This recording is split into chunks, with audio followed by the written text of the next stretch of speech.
On your left-hand side, guys, a square building there with a green tile roof and a flag, the Savoy Hotel. London's first luxury purpose-built hotel.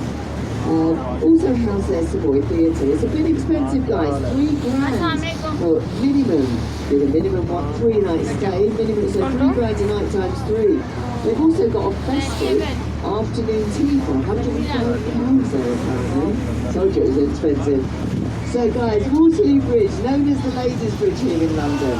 Now, that's because during World War II, when all the brave young men went on fighting in the war, it was the ladies that built this bridge, and it was constantly being built all the time they were building it. And nevertheless, girls, it's the only bridge built in London on time and on budget. So well done to those ladies of World War II. Now, on your right, this ugly building is a perfect example of brutalist architecture, very popular after World War II. King Charles, not a fan of that building, he says in his usual tactful way that it looks like the back end of a nuclear power station. It is a rival of the National Theatre. It houses 3 beautiful theatres inside there. So if you are theatre fans, it is worth checking out the National. A lot of shows start there before they transfer to the West End. You're not paying anything like West End prices there, guys. Now, over on your left-hand side there, you can all see a white ship. And that is the Wellington. She saw active duty in World War II. She would masquerade as a merchant ship, so one across there with a yellow funnel.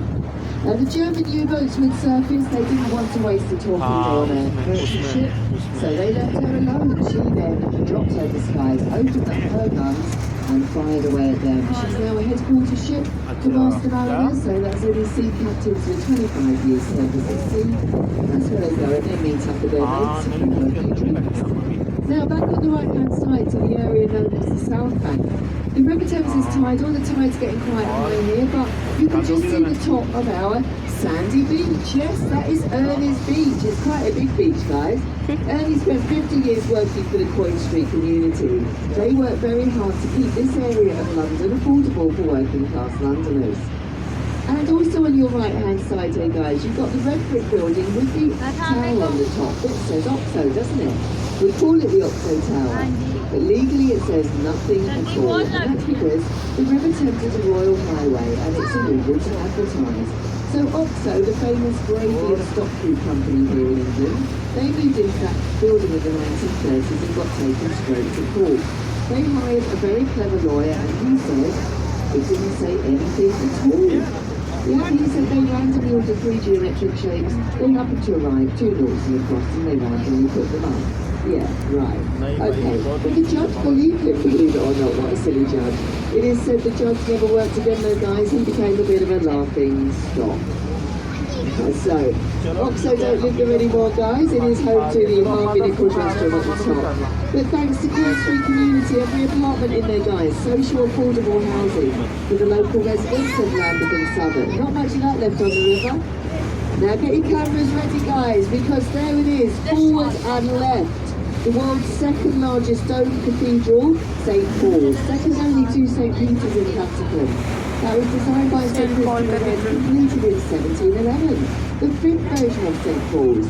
The 4th version had been the tallest building in the world at the time, and it burnt down in the Great Fire of 1666. Now that version there stands 365 feet tall, 1 foot for every day of the year, because Sir Christopher was very religious. He said we should worship every single day, not just Christmas and Easter. Now guys, we're going up to 2 bridges here, they're both called Blackfriars. The first one is a road bridge, the second one is Blackfriars Railway Station. Now there used to be a monastery on there, the monks or friars as they were known, they wore long black cloaks. And that's where the name came from. So look at these columns on this first road bridge. You'll see that they actually resemble church pulpits. They've got birds on them, and this side they are freshwater birds, and this side they're seawater birds. The Victorians believe this is where the 2 waters met. We now know that's not true, because that fire upstream is not true.